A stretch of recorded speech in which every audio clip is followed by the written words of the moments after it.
الشيخ بنياث بن شيخ. الحمد لله رب العالمين والصلاة والسلام على رسول الله الأمين.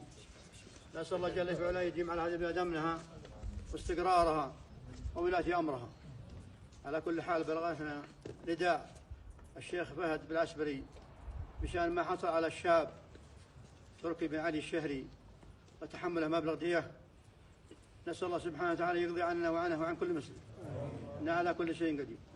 عند الحقيقة أنكم أحسنتم بهذا النداء وفتحتم باب مشاركة مجتمعية وقبلية وأهلية، وهذا شيء طيب، وهذا ينم عن مشاركة الجميع ومحبتهم وتوادهم وترابطهم في مثل هذه الأمور، وهذا شيء يؤيده المجتمع ويؤيده ولاة الأمر. ونسأل الله سبحانه وتعالى يديم الستر علينا وعليكم وعلى كل مسلم.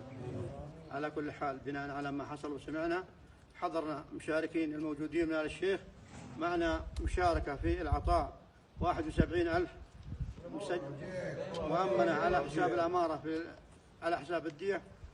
على كل حال كلنا البعض بالحال واحد نسد هذا المبلغ، واللي بيجي يحضر من غيره فهذا شيء طيب، وإما سد أو نقص شيء حل لكم وأنتم لنا، ونداء مثل هذا النداء واجتماع مثل هذا الاجتماع.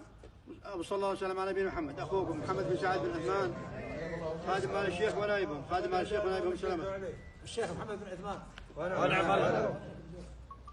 الثانية هذا عمل مشروع خير إن شاء الله ومخلوف بإذن الله، وموقفكم وجيتكم هذه عندنا بملايين الدنيا.